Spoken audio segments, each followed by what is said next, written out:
Okay, so welcome everybody to, I feel like at this point we should have come up with a fancier name than COVID update. I've been calling it viruses, variants, and vaccines. Oh my. So maybe you can call it that.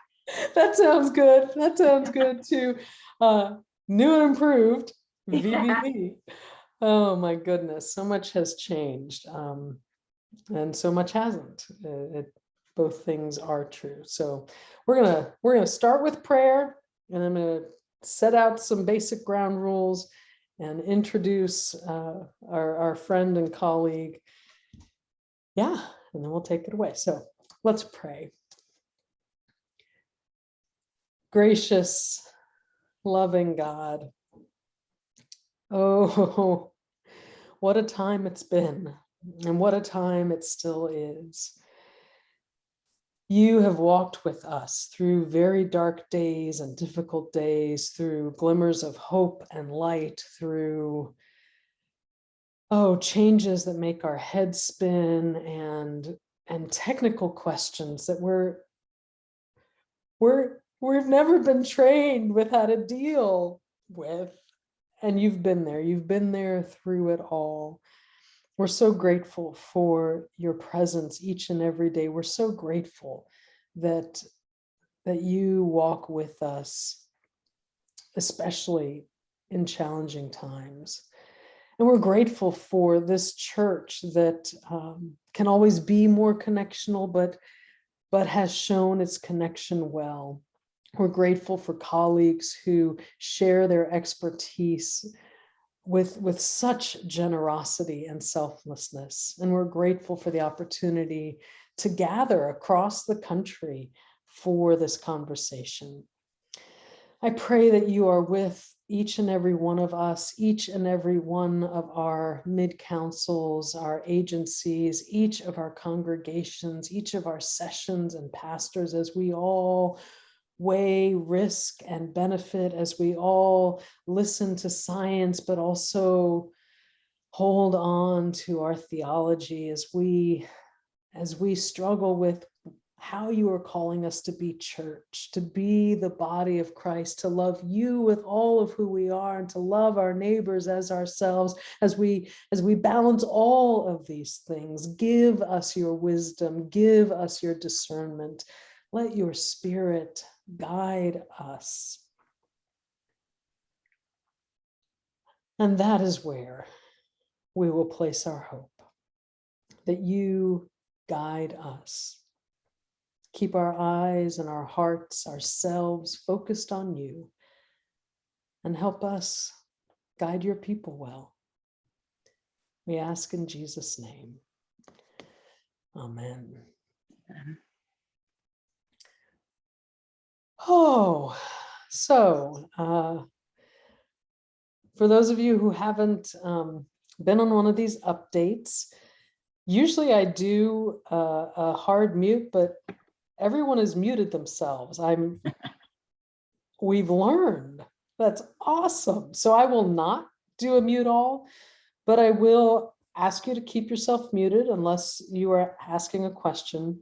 Please feel free to use the chat to ask questions. Lisa is fantastic at monitoring the chat while she is sharing what she knows and has to share with us. So use the chat. You can use the raise hand feature, which for most of us is under the reactions button now. Yeah, like I said, this is being recorded. It will be posted to Newcastle Presbytery's YouTube page. I will share that link with everyone who registered, as well as any of the other resources Lisa shares with us tonight. And you are encouraged to share this in any way that's helpful. If you want to share it with your session, if you want to take it back to your mid-council or other colleagues, please, please, please do so. This is all about sharing resources.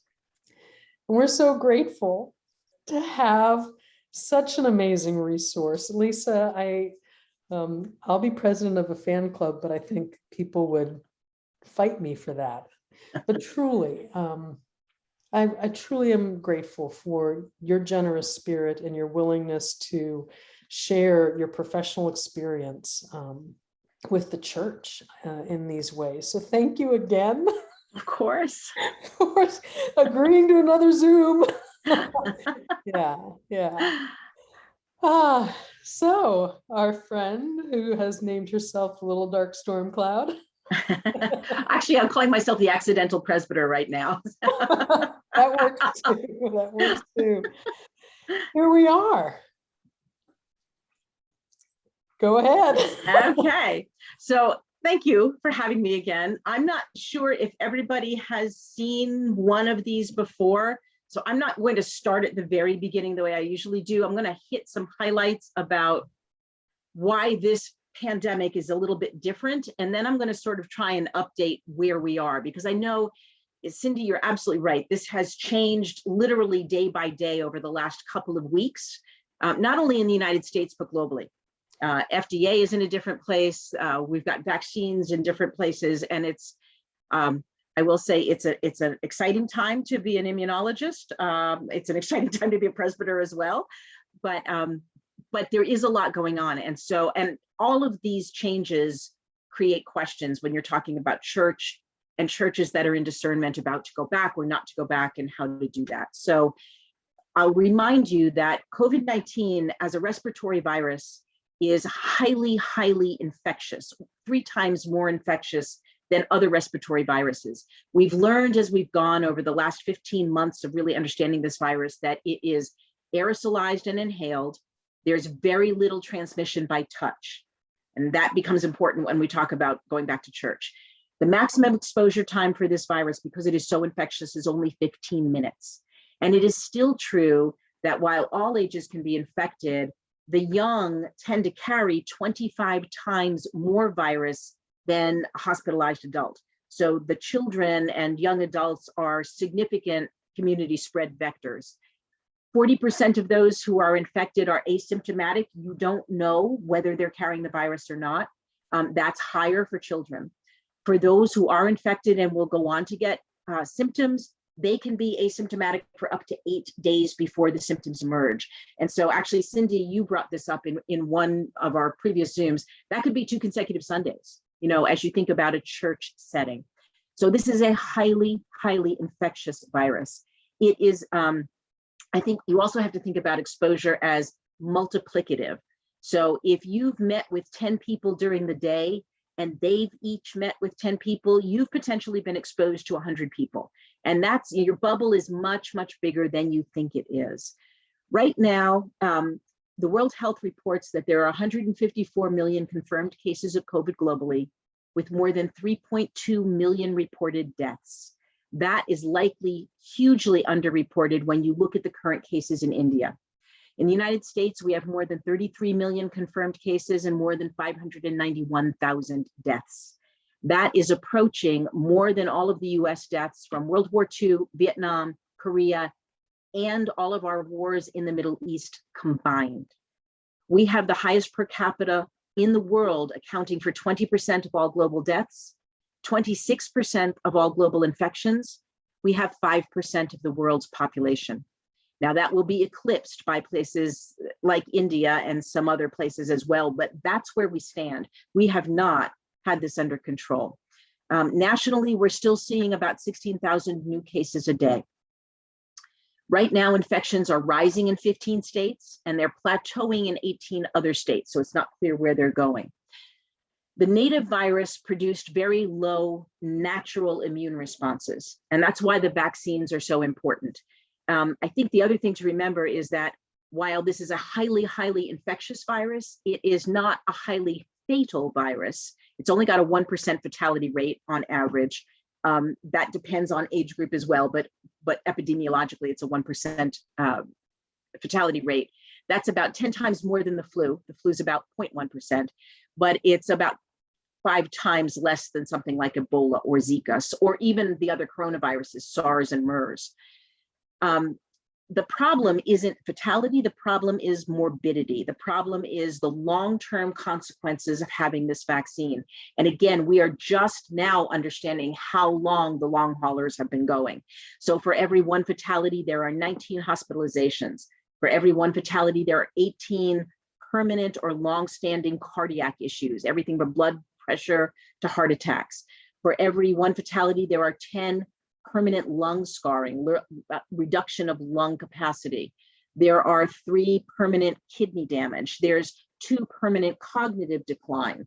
And there's 2 other permanent neurologic conditions, everything that ranges from loss of taste and smell, which is a cardinal symptom, to loss of ability to walk, to psychosis. And so it actually has been shown to get not only into cardiac muscle, but into the brain itself. It gets into the thyroid and completely messes up your metabolism. It can get into the pancreas and cause diabetes. This is not a virus that you want, and it's certainly not one you want to mess with. The long-term cognitive fog on this is actually significant, and that is independent to some extent on age. So the young that get a COVID infection can have just as significant a brain fog and fatigue as someone who is older. Significant variants have emerged. And one of the things that you need to remember is that this virus reproduces so fast in the body. If you remember the picture of the COVID vaccine, it's a sack of fat with a whole bunch of protein spikes on the outside and the genetic code wrapped inside. Those protein spikes attach to a human cell in the respiratory tract and inject that genetic code into the cell. That takes over the cell, it creates more viruses, the cell bursts, the viruses go out to infect more cells. Every time that virus replicates, it replicates incompletely.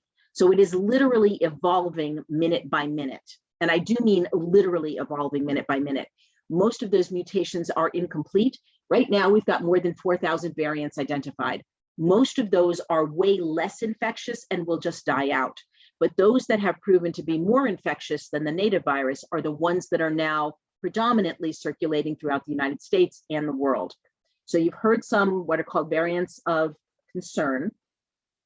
Right now, we have new variants that are emerging, obviously in India, which is a double mutation variant, Scotland, Japan, France, New York, California, India, Thailand, Germany. Each one of these have vaccines. California has actually exported to 80 countries. So we're exporting variants as much as we are receiving variants. New York is reported in 44 other countries, I think. Cases in the New York variant have risen more than 12%. The California variant makes up more than half the cases in 44 counties across the state.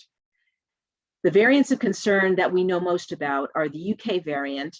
It's more highly infectious, about 50% more infectious than the original virus. It is more virulent, it causes more disease, and it is twice as fatal, particularly in younger.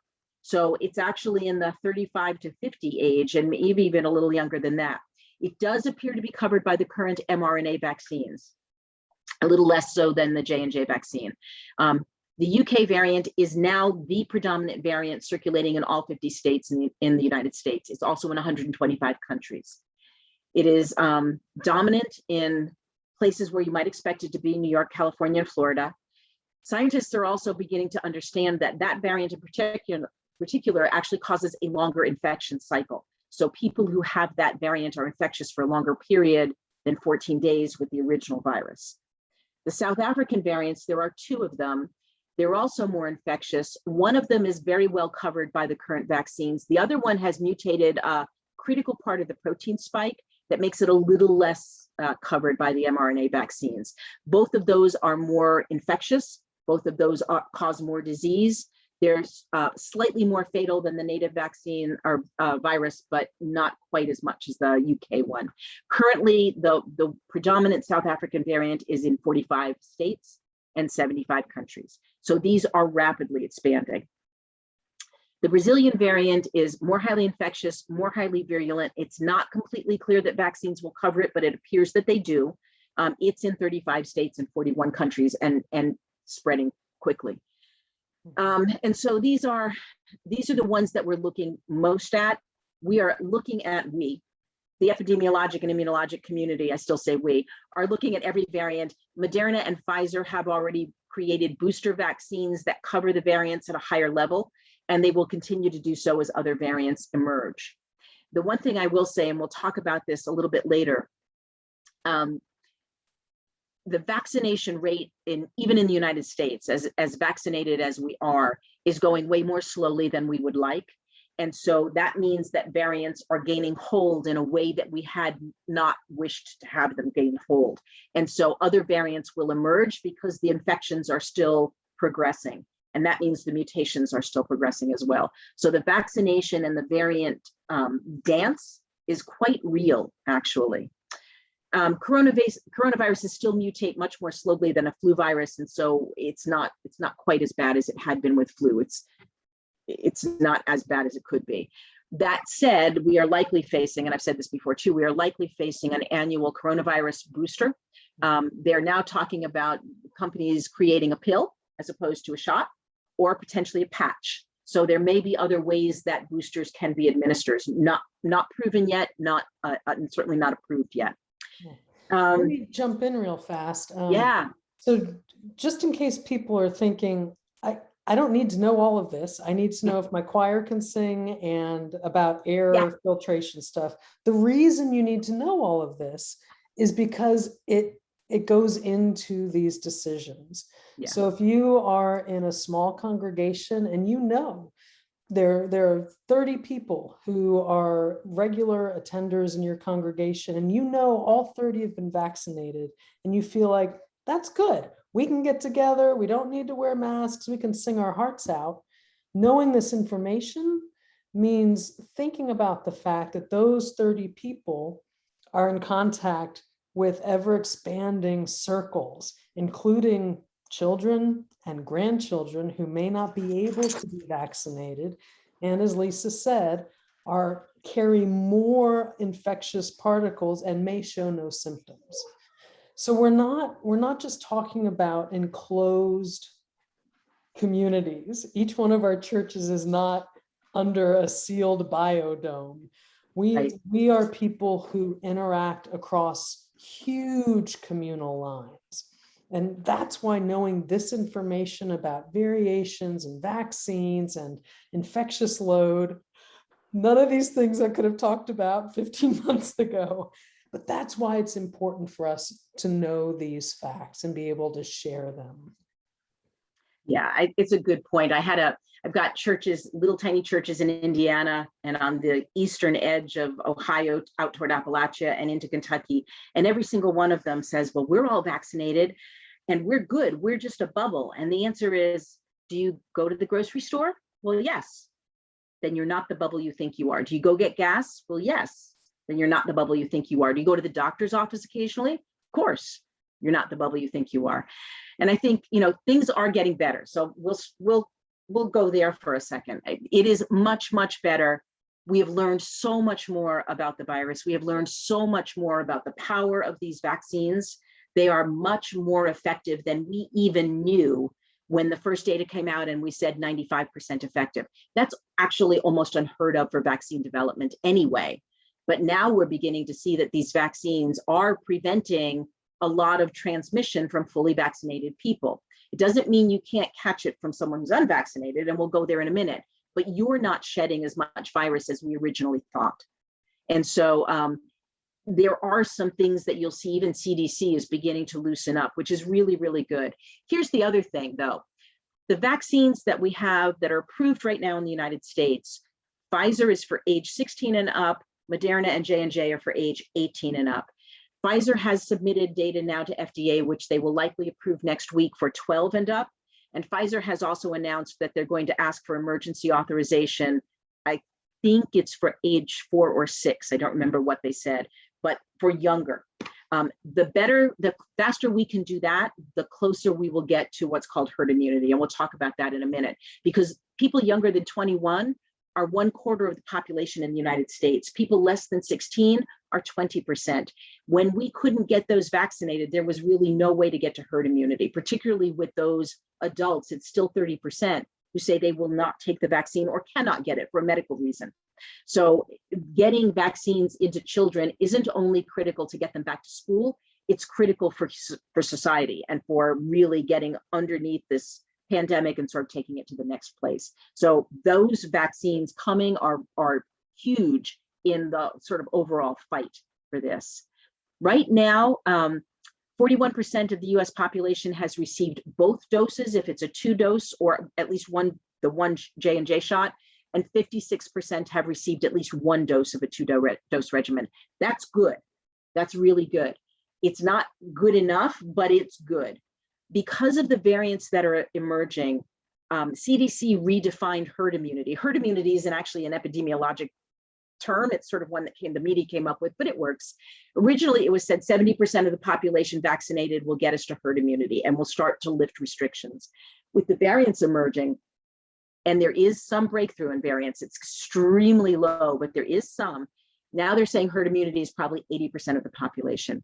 And I will say in the rest of the world, we're at about a 3% population globally who has been vaccinated. So herd immunity for us to be able to travel, for any of you who like to go overseas, like I do, it's going to be a little bit of time.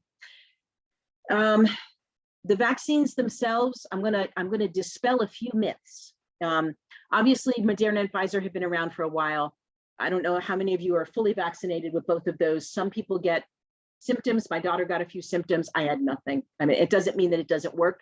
It's just the way your immune system responds. There are some urban myths out there, however, that the mRNA in the vaccine affects the human DNA. It does not. It does not get into your DNA. All it does is prime the immune system to recognize the protein spike on the virus as foreign, so that if you get an infection with the virus and the protein spike code that your immune system recognizes is similar enough, your immune system will mount a defense against it. So it does not affect your DNA. It does not affect fertility in any way, shape, or form. My niece is 8 months pregnant. She was going to put it off, and I said, you're fine. You can have as many babies as you like, but you need to get the shot. Both vaccines are highly effective, 95%. I want to come back to that number. And after you get your second shot, it still takes 2 to 4 weeks for full immunity to develop. So you're not immune the minute the needle touches your arm. The boosters are likely going to be annual. I don't think they will be, and I saw that in the chat, I don't think they will be less than annual. And I think a lot of that will depend on whether or not a variant of significant concern emerges and whether or not a vaccine can be created then. There's a lot of concern out there that these vaccines came very quickly and that we had never really commercialized an mRNA vaccine before. Part of the thing to remember is that we actually had the full genetic sequence of the original virus back in January of last year. So we knew on January 11th last year exactly how to create a vaccine against this. And we've been looking at mRNA vaccines for 20 years. We've just never found one that was effective before. So we have 20 years of safety data on the platform. And these vaccines are highly safe and very highly effective. Let's see what else. There are other vaccines that are in development. There are probably 20 that are still coming. Some of them are looking specifically at variants. Some of them are looking at better distribution models to get them out into the globe faster, using some more traditional vaccine development models. A lot of that data hasn't come yet. I think AstraZeneca is not approved in the US. We have stockpiled it in the US. The US is going to ship that overseas to try and help with distribution. I think they're also going to ship some J&J as well, because that doesn't require refrigeration as extreme as the mRNA vaccines, and it's a one shot. So in the third world, it's very difficult to get to the people anyway. To get them back the second time is even more difficult. So one shot is really important there. However, the vaccine is not a magic cape. It is not a bubble. It is not full protection. So statistically, and I'm going to say this specifically, statistically 95% effective means 1 in 20 persons is not effectively covered by the vaccine. So even if you've had it, there's a chance that you really don't have full immunity to the virus itself, let alone to a variant. That's not proving to be completely true, but statistically, that's what the clinical trials showed. That plus the variants is the reason that CDC has said outside where you've got fresh air and you've got, an ability to have ventilation, you can take the mask off. You still have to stay a little bit distant. Inside, if you're with people that you don't live with, You should still stay masked. You should still say 6 feet distance. That 3 feet of distance that CDC changed was only for students, only for kids. Remember, they very rarely get sick. And there are some other precautions that you should take. So those precautions, those guidances are still in place, even when you're fully vaccinated. So if you have, as I do in several of my churches, older populations who are all fully vaccinated, Cindy got it right, you still have to do a lot of the same things that you were doing before. Variant breakthrough is at, and write this one down, 0.008%. So out of 87 million people covered by a vaccine globally, there's been 7,000 cases reported. Now that's probably underreported, but it's still a minuscule number. The breakthrough of COVID infection after being fully vaccinated really isn't understood. Some of it is variant. Some of it is from, most of it is probably from unvaccinated people who are still carrying the virus. So get vaccinated. You'll hear me say that a lot. Get vaccinated. Make sure that all the people you love, including all the people in your congregations, are vaccinated. Some of it could be lifestyle. There are some things that people could do that make the vaccines less effective.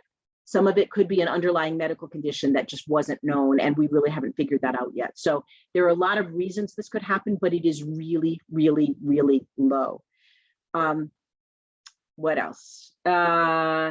Most of the people who have breakthrough are over 60. More than 50% are over 60. At this point, the bottom line is really get vaccinated. If you can at all, get vaccinated and continue to distance and wear a mask in a crowd, particularly if you're inside. So when you start talking about what that means in terms of going back to church, right now about 70% of my churches are back. And I have everything from the little tiny rural churches who have 7 people in them to big urban, big suburban churches. This is what I've told them. Keep looking at the numbers. So keep looking either at your state numbers or your COVID Act Now numbers. CDC has a good website. All of those can be done county by county. So you can really start to winnow it down to what's really around you. Pick one credible data source to base your decisions from. Don't try and match them from source to source because you'll drive yourself crazy. And hint, Facebook isn't it. We do urge churches to go hybrid if you're going back. And I want to come back to that. That's really not a COVID thing. What we've recommended is that masks should be worn at all times while you're in a sanctuary. If you can open the windows and allow fresh air to blow through. If you can't open the windows and you need to air condition or you need to heat, temperature-ize the sanctuary, and then blow off anything that blows air. Turn it off while the people are in the sanctuary, and then you can put it back on when they've left. The reason for that is a study that came out of Guangzhou, China, right after this pandemic broke in Wuhan. It was a perfect metaphor for a mid-sized sanctuary. It was closed, there was no ventilation, no fresh air, an air conditioner was on, and there's one gentleman who was infected. And the CDC managed to track everybody who was sitting all around that gentleman who then became infected with COVID because the air was blowing around him. I've had a lot of pushback on this, I get it, but if you can keep the virus, if it's being shed in a smaller area, you will infect less people. So that's one other recommendation. 6 feet of distance for family units, as much as you possibly can. Singing, actually, CDC has said you can sing as a congregation if you keep your masks on. And one of the resources I had sent Cindy before, and I'll send it again, is a video this guy made of how effective a paper mask actually is. If you have singers in the congregation as part of the worship service, we're still recommending against choirs. And the reason is this: choirs are people close together with a lot of rehearsal time as well as time in the sanctuary. And that becomes a super spreader. If one person is infected, they're all likely to become infected. Maybe vaccinated or not, it really depends. And so what we're still recommending is, a duo, a soloist, a trio. We've said, and actually Minnesota put out a really good white paper on this, that if a singer is singing, keep them distanced by at least 16 to 18 feet from anybody else, because that is at the minimum distance that a trained singer will expel air. So that's another thing to think of. We still say keep collection plates and communion at the back of the sanctuary and let people pick up their own or bring their own. The reason for that isn't so much the touch. Really, the transmission of this virus really is not transmitted by touch at all, or very little. The reason is not to bring people walking through the sanctuary so that you're violating that 6-foot distance. And other than that, we're really not telling them to do much else. I mean, the only other thing that we tell them is if the enthusiasm to come back exceeds your ability to distance, you should probably consider a pre-registration. Again, session has to be responsible for these decisions. They also have to be responsible to make sure that those decisions stay in place, just to keep people as safe as they possibly can. Questions? And there's some questions in the chat going right back up to the top. Clarence was asking about whether the long-term side effects are permanent. Yeah, Clarence, is a really good question. I think since we've only had 15 months of this, permanent probably isn't a word we can use yet, but they certainly have stuck around. And the ones that I've seen, there are some that you would have to say are permanent. Lung damage in particular. When lung tissue is destroyed, it does not come back. And I've seen MRIs and CAT scans of young female cross-country runners, probably some of the healthiest lungs you will ever see, and they're permanently scarred on the bottom. There's no way they will get that lung capacity back. Things like the cognitive dysfunction isn't as clear. Things like change in status in pancreas are difficult to overcome. Some of the cardiac long-term side effects look to be potentially permanent, particularly when it's affecting the heart muscle. Does that answer your question? Yeah. Okay, good. What else have we got? Timing of the boosters. I think, the timing of the boosters, I think these will be annual. I think they will try to pack as much as they possibly can into it as terms of variants. The Moderna and Pfizer already have vaccines in place for the UK and the South Africa, and I think maybe even the Brazilian variant. Those will also have to go through FDA review. And so it's possible they could come out by the end of the year, but I have not seen a timing on those. I would expect strongly that we will be given annual boosters for this for a while. One of the epidemiologic realities of this is that because we know we're not going to get to herd immunity as fast as we thought we would, originally it was hoped in the epidemiologic community that we would be able to vaccinate 4 and above at a very high level and keep that population quiescent in terms of transmitting the virus. The little ones, 1 to 3, tend to experience this if they get it as a cold. And so that the COVID would sort of circulate in the population that way, and there would be a little bit of breakthrough, but the annual boosters and the annual vaccines would take care of that. Now what they're actually hoping is that over the next 4 years, we will get to that space. And that's the data that I've been seeing. Part of it is because of the global unavailability of the vaccines at this point. Yeah. So we'll see where that goes. Let's see what else is here. Yeah, Pfizer is seeking emergency approval, kids 2 to 11. And so they haven't submitted that yet. FDA currently has data for 12 and above, but what Pfizer has done is extrapolated the dose from what they know for middle adolescents. And so I think my guess is FDA will approve that. Delaware will be allowing 3 feet distance in restaurants. Have they misinterpreted 3 feet? Possibly. I think the bigger question is there are a lot of states that are opening up quickly. Certainly Texas did, Florida has done that. They've each seen spikes when they did that. UK saw major spikes, Germany saw major spikes, Italy saw major spikes when they opened up too fast. I think the way that we're now experience vaccination with 56% of the US population on average vaccinated, these kinds of loosenings will actually not produce a spike the way that we had in the past. Actually, COVID Act now has added a criterion to its overall chart on percent vaccination county by county. They're not completely there, but it's getting closer. So, if you're in a county in Delaware where 60 to 70% of the people are vaccinated, 3 feet of distance might be enough, particularly if servers are still wearing masks.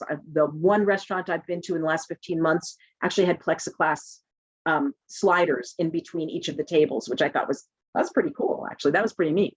So I think a lot of these answers are really, it depends. It depends on what else is going on.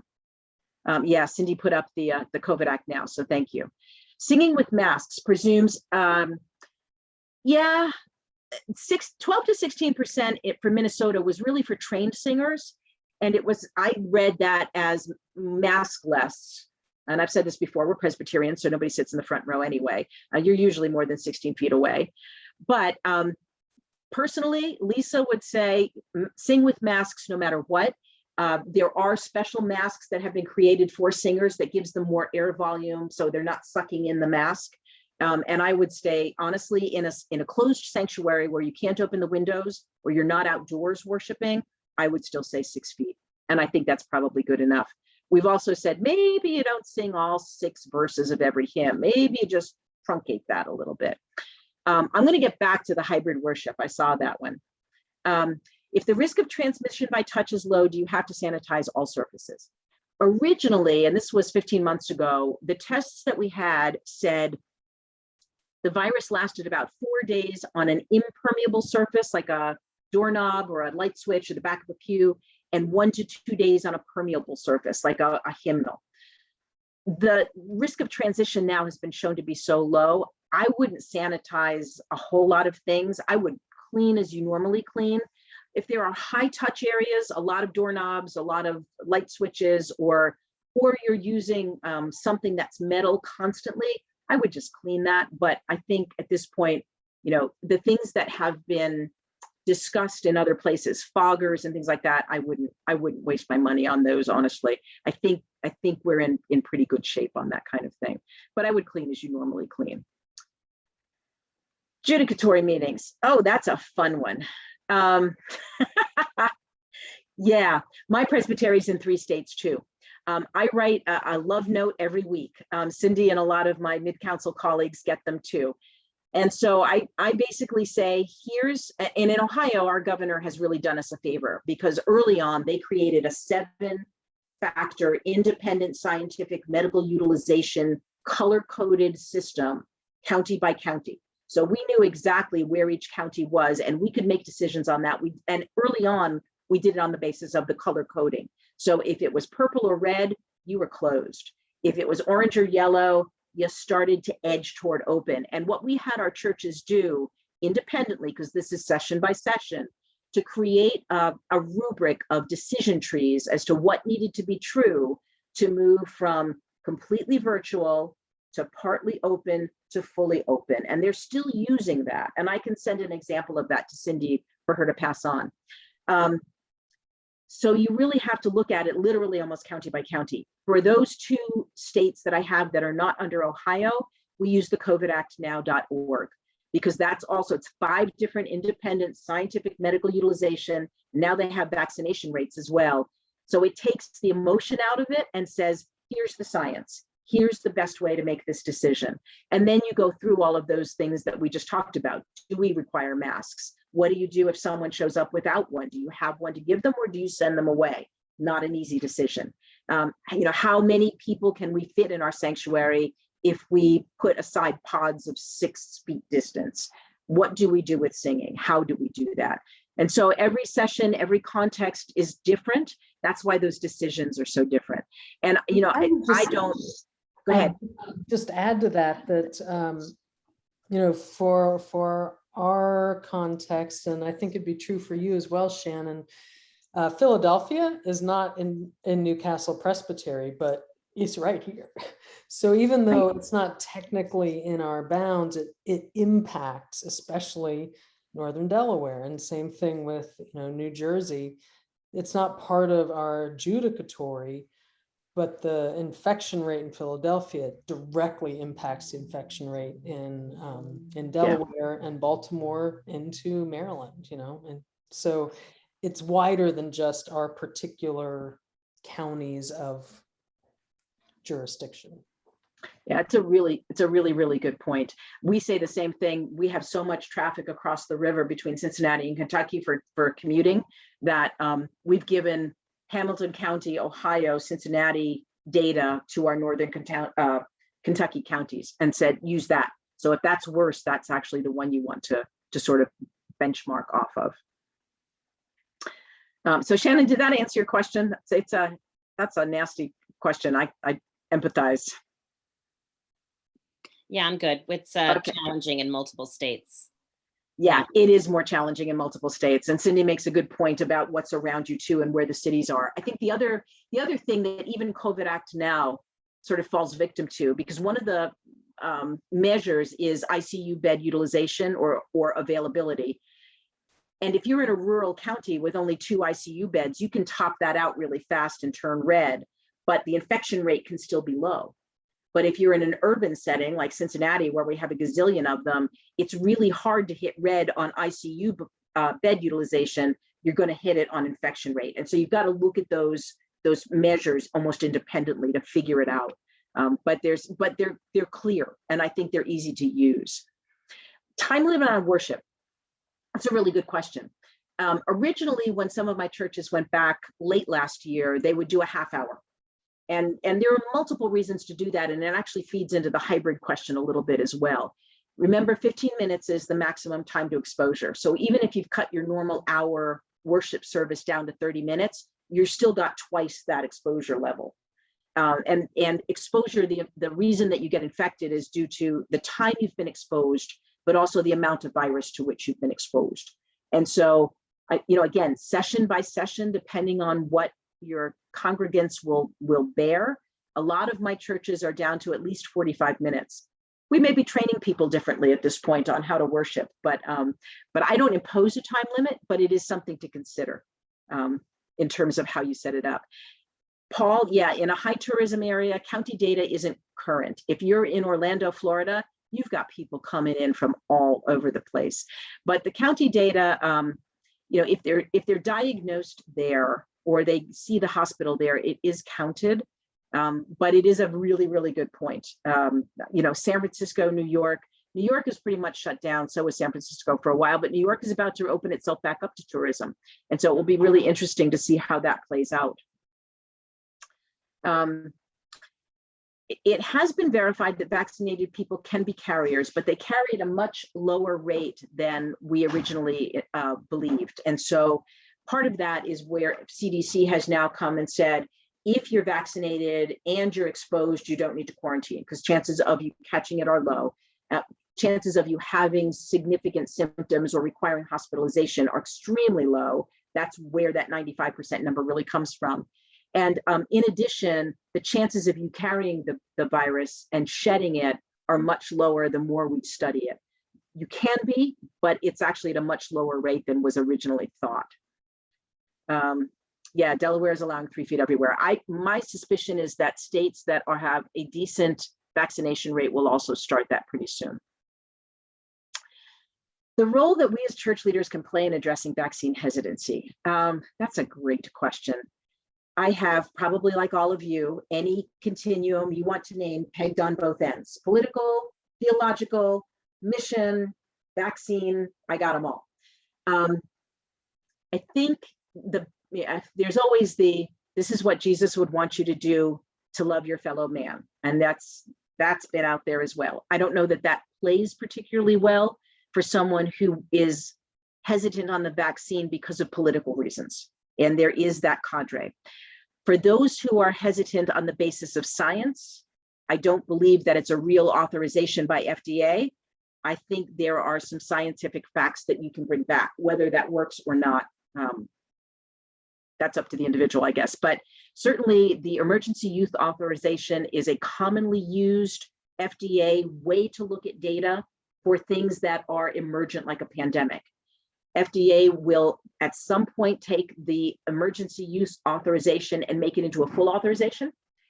And as for all drugs and all vaccines, multiple years of additional data will be given to FDA as we learn more. So the data will be forthcoming to FDA over the next 10 to 20 years. That's one thing. The other sort of urban myths that I gave you, it gets into my DNA. Well, no, it doesn't. It just doesn't. That's not how a vaccine works. You are not genetically modified. It affects my fertility. No, that's not how it works. It causes miscarriages. No, it was actually tested in 20,000 pregnant women, and it doesn't cause a miscarriage, and it doesn't cause fertility problems. And I can send some of the scientific citations for that if there's a specific question. But there is a lot of just misunderstood data. I actually heard a physician the other day talk about and I don't remember exactly the way he said it, but he basically said, I don't believe these vaccines are real. I think they are chips that are meant to implant into us so the government can track us. And I didn't even know what to say to that. It's just, and that's part of the political movement underpinning this. So I think the more we can be data driven, I think the more we can represent that this is the way to get rid of this pandemic and be able to meet again as fellowship the way a community of believers should be meeting. I think that's important. I think there have been some recent suggestions because the FDA, because the US government had bought up so much vaccine early on, and we now have more vaccine than we can give out. The rate of vaccination has slowed by 98% in the United States since the onset. Somebody suggested that we should announce nationally that anybody who wants a vaccine can get one in the next 2 weeks, and then we're going to ship it all overseas to all those people who don't have vaccines. So then you can't get it anymore. Maybe that might prime them. The other suggestion I heard was that maybe we should just give it to Amazon, and because they go to every house anyway. And if you have Prime, you get it 2 days early. So there's all kinds of suggestions out there. But I do think, it's a sensitive topic for some people, and there are some people who will just never get over it, and there are some people who medically just can't get the vaccine for other reasons. So you don't want to sort of shame them either. And I don't know if that answered your question or not, Monique, but it's a really good question. Let me just add that, there are places where we do still have a little more authority, and there are people with whom we have a little more authority, and any ways that we can model good behavior by wearing our masks, even when it's uncomfortable and, makes you sweat and you suck it in if you're singing or talking. But we can model good behavior. And when somebody says something like, I hate this mask, or this is stupid that we have to do all this, we can respond and say, I'm doing it because I trust that this will keep you safe and me safe. I mean, to be ready to respond lovingly, but also firmly when we can, and also to use the little bit of trust and authority that we have as we can. Like I said, I've been sending these love notes out weekly just to keep the data in front of people and to give the pastors and the clerks of session something to fall back on when these conversations come. So that has helped a little bit too. I think we are safe to use hymnals and pew Bibles. I don't see a problem with that. I know we said originally don't, but we're learning every day, and I think that's perfectly fine right now. A little bit about my background. I know, I apologize. That's all right. Skip that. That's all right. So I graduated from the University of Medicine and Dentistry, New Jersey in 1985 as an immunologist, as a trained immunologist, and spent 36 years in the pharmaceutical industry in research.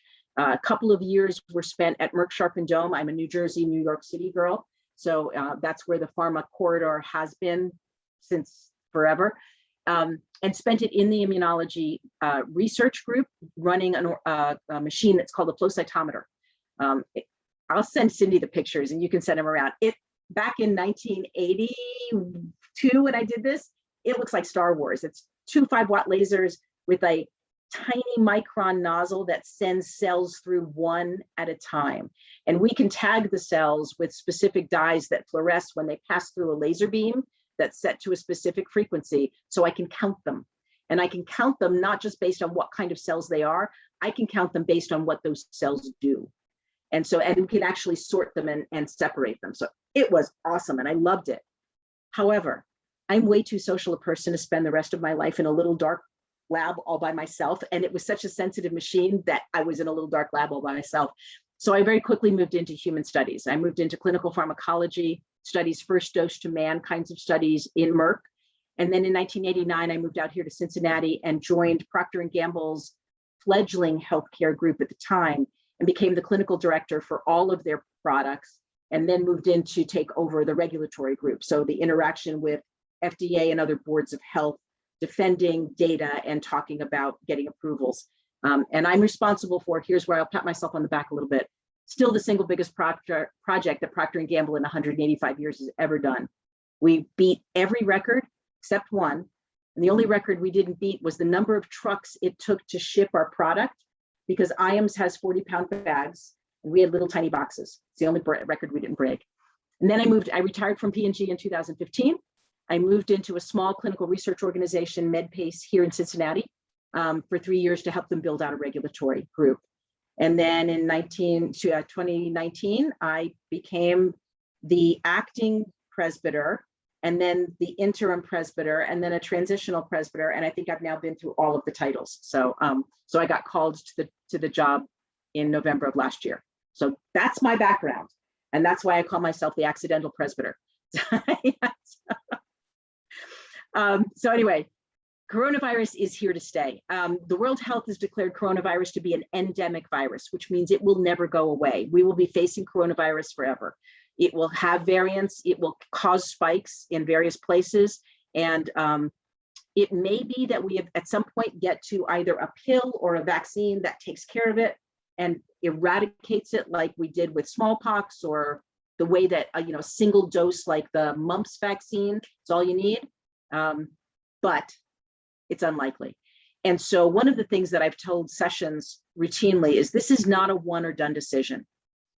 As you create those decision trees and you start to open back up, if there's a spike in your area, you're going to go back. And so this is why I think you need to understand at various points what needs to be true to guide the people, your staff, your choirs, your deacons and your elders as to how this is going to go. I do think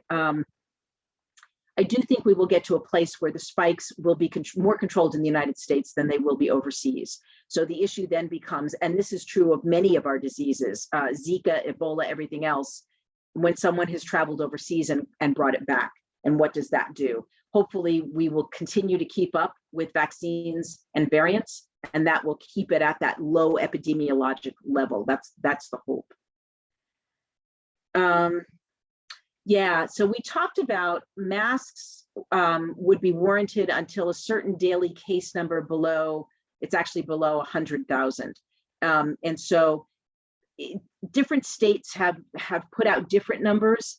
In Ohio, I think it's 50 out of 100,000. I have to go back and look at the numbers, but each state has set sort of a benchmark that says when we hit this low number of cases per reporting period, then we'll start to ease restrictions. I know that the number 50 in Ohio was floated and we're still at 200 cases. So we're about 4 times more than we will ever get back to releasing. That said, now that it's summer and the cicadas are coming, so people won't be outside anyway until July. But when July hits, people will be back outside. And that is where CDC has really lifted restrictions, that you can go out if you're fully vaccinated without a mask, as long as you're not in a large group. Whether they'll open up the stadiums to ball games and things like that sort of remains to be seen. And again, like with sessions, is sort of a case by case, city by city. Contact tracing is, interesting. If most of the boards of health are not contact tracing anymore because the vaccination rate is high enough, unless there's a really local outbreak, I think most of the boards of health have actually stopped that. That said, for your congregation, if you know of someone who's been exposed, I would certainly make sure everyone else knows. And here's the reason why. For those cases of breakthrough, even after fully vaccination, some of those have been alleged that because that person was fully vaccinated, they were never tested for COVID.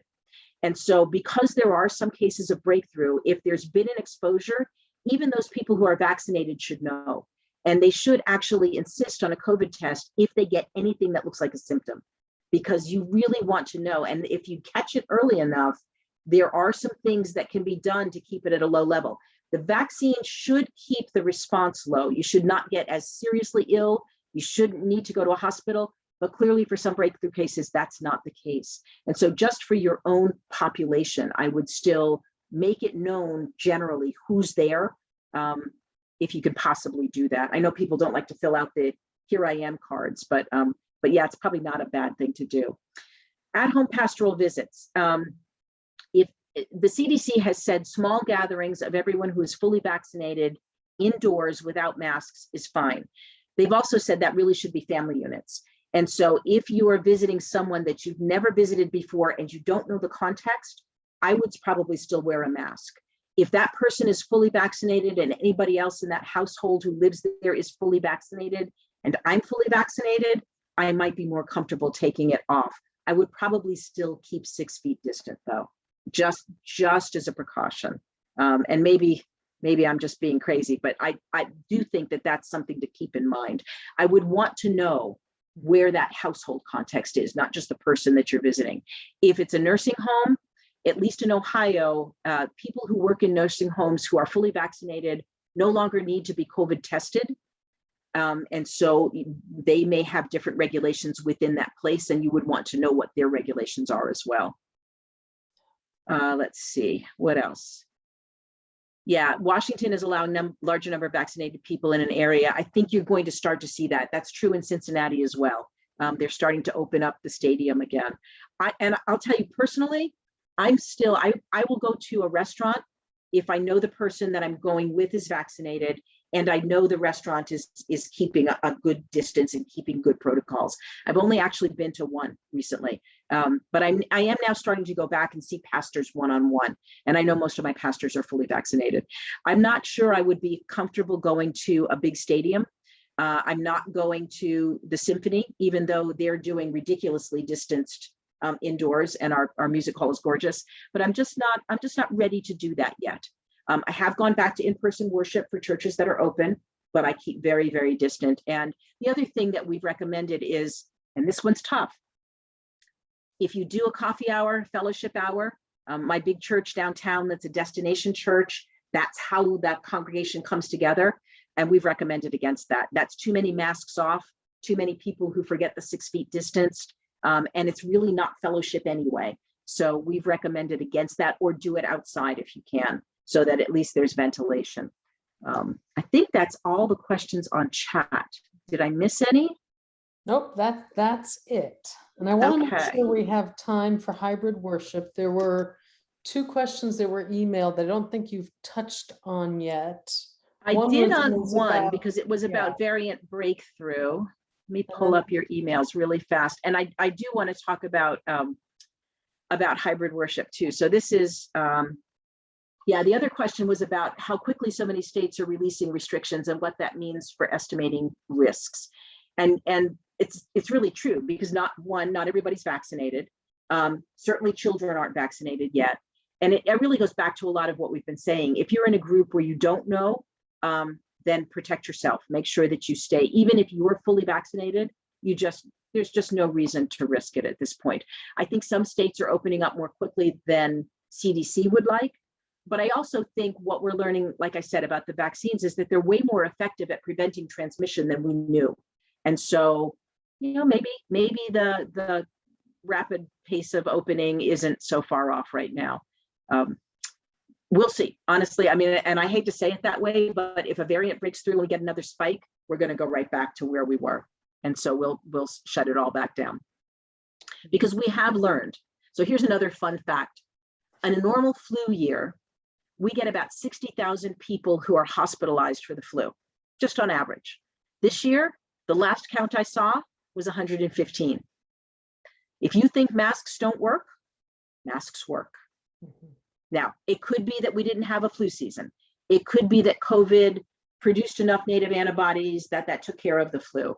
One of the questions I got asked recently was, could this vaccine protect against other coronaviruses? And the answer is, I don't know. I don't know that anybody's looked at that yet. I'm sure they will. It's possible. It's entirely possible. So maybe we didn't have a flu season because COVID suppressed it. My guess is we didn't have a flu season because the masks suppressed it. So if you're unsure, in any situation, keep your mask on, keep a distance. I think that answers both questions that you sent me. Yeah, and I'll just add to that Pennsylvania, which is our near neighbor here in Delaware, announced that when they reach 70% vaccination, they won't require masks at all. The mask mandate will be gone. Right. And there's some places in Pennsylvania we shop, and I'm thinking, I'm still going to wear a mask. And if that has people pointing at me and laughing at me, I'm okay with that. Yeah, exactly. It's exactly right. Yeah. Yeah. So hybrid stuff. Hybrid stuff. So yeah. so here's where I get on a different soapbox. Most of the churches that I have that have gone hybrid or who went virtual in one way, shape, or form while they were locked down, Facebook Live, Zoom, live stream, began to see that they were picking up former members who had moved to another state, people from overseas. I've got one church that has 750 people online. They're going to hire an online pastor and create an online deaconship. And that's not the only one. Yeah, Tracy, exactly. I mean, isn't this cool? How do you take care of people who aren't going to cross your threshold? One of my oldest congregations was the first to wrestle with, how do you deal with online members? What do you call them? And are they even allowed? And so the stated clerk, who was adorable, kept saying, but they have to be here. And I said, no, you look at the book of order, it just says they have to participate. So you get to decide what that looks like. If they show up every Sunday and they're donating, I'd say they're participating. And they agreed to let her become a member, which I loved. I thought it was awesome. So now we're talking about what happens on the other side when you go hybrid. So I'm going to tell you a couple of stories. One of my home church in the Presbytery, because I've been here for 30 years, is the church downtown. And when they were locked down, they had Facebook Live and they had this kind of setup. You're right in front of your laptop. And so the pastor was there, the liturgist was there, the one singer was there. It was great. And when they went to hybrid, they moved the camera up into the balcony. And so all you see is the top of the pastor's head. And I called him and I said, I feel like the kid you sent to bed while the party's still going on downstairs. And you lost me. You absolutely lost me. I am no longer a part of this worship service. And this is my home church. So they laughed and they're still doing it. So what we talked about, we actually did a workshop in the Presbytery that said, if you're hybrid, understand a couple of different things about how your online audience is experiencing this. If you're just live streaming your service, you're going to get a lot of downloads and not a lot of people who are going to come into your sanctuary. Why should they bother? And oh, by the way, if you're live streaming your service, what you get is a lot of garbled stuff. When you're doing corporate prayer, when you're singing a hymn, people online can't exactly understand what you're saying, and they're probably not doing it with you. And so, honestly, a hybrid service almost needs to be two services. If you're going to do hybrid, at least direct the service to the people who are online and let the people who are in the sanctuary be a witness to that. That might mean keeping it shorter. An hour online is a long time. It might mean less repetitive prayers, less corporate prayers, less recited calls to worship where they can't participate. Find other ways to do it, but even better, do it separately.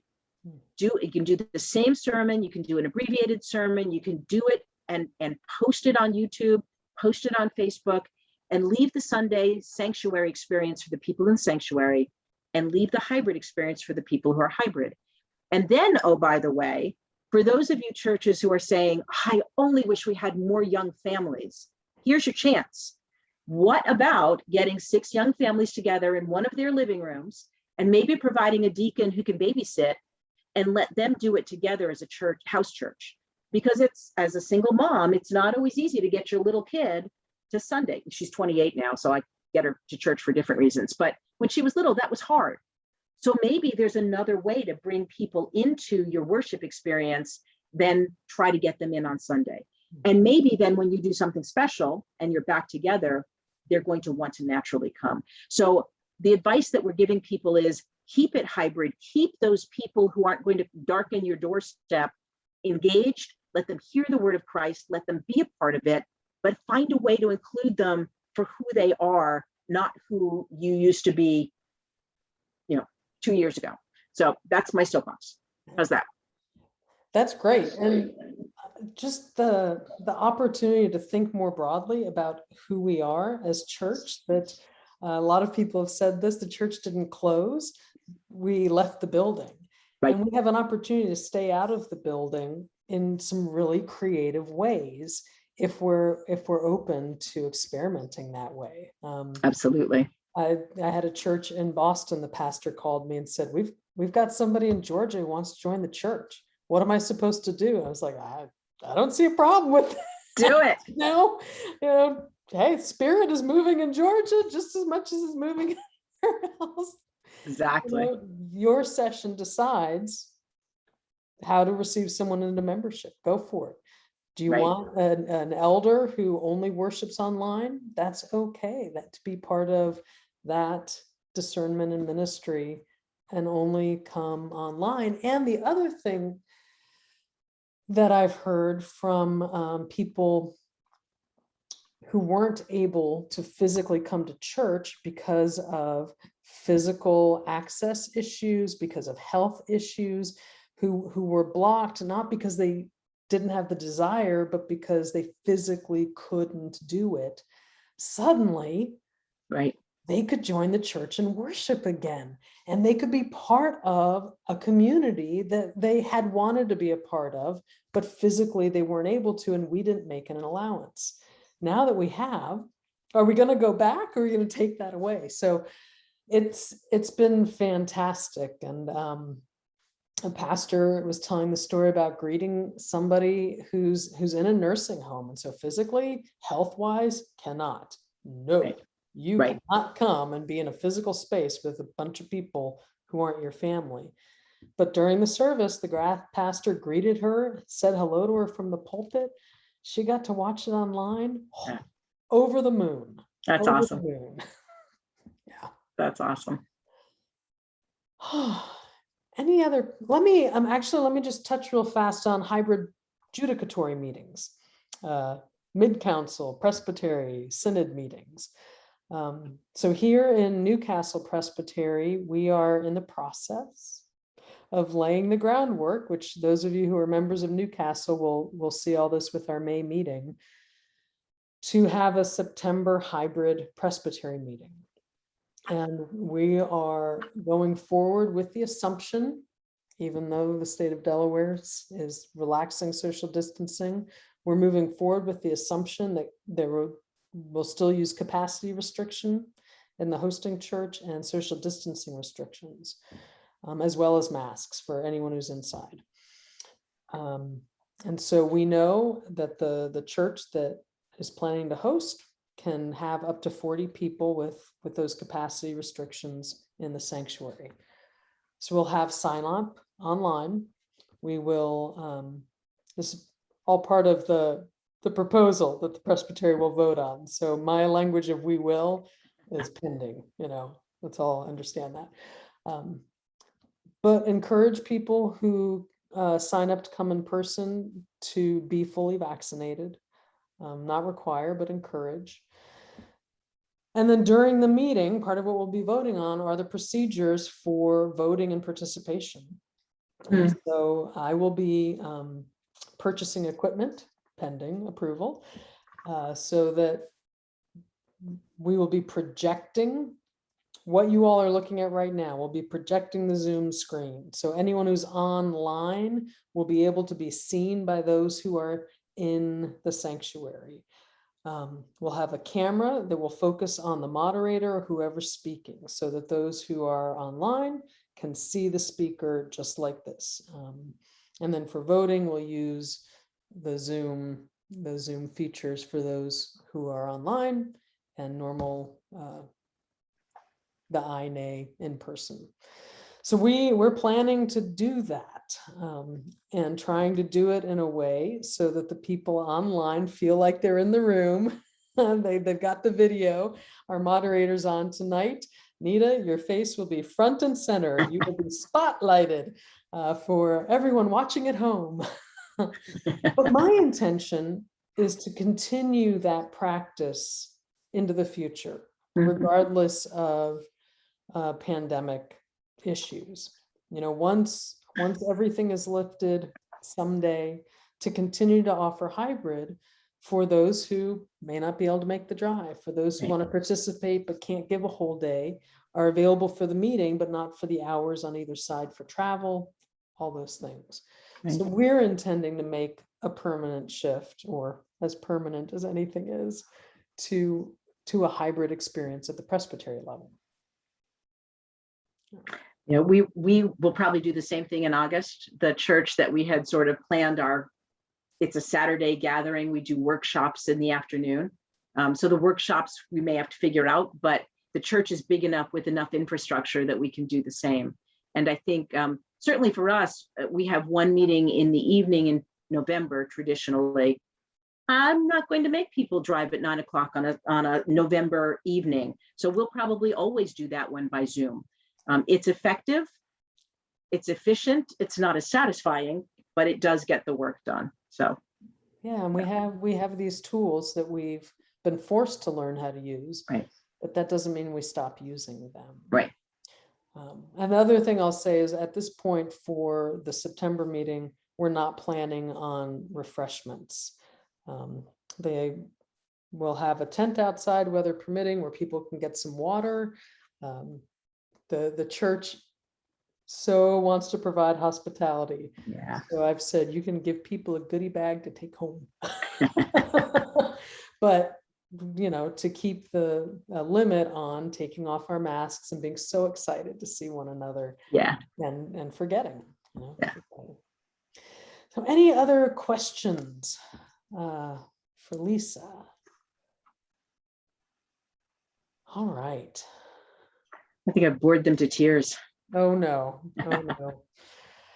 I always learn something new, and I work really hard to stay on top of the news, but you have access to information that us mere mortals don't necessarily have access to or understand. I mean, some of these things I might read them, but I don't understand what it's saying. So definitely appreciate you speaking to us at the church level, you know, so Yeah. that we can then interpret it back to our sessions and councils. Yeah. Always happy to be with you anytime there. And it is changing very fast right now. So it's a lot to keep up with completely. It is. So those of you who have joined us before have heard me say this, and I'll just say it one more time. We can't eliminate the risk. There's a risk. And there was a risk before in gathering. There's a risk when people come together. Our call is to try to discern the best way to love God and love our neighbors. And that's different from church to church. No intention of shaming one church and lifting up another. Each of us are called to do our best to love God, to love our neighbors, and figure out what that means in a world that's changing so fast all the time. Right. Yeah, so thank you, Lisa, for giving us better information, more information, so we can make better choices. It is my great pleasure. You all be wildly blessed. Yes. And stay safe. You too. Take God care. Bless you. God bless all of you. And have a good night.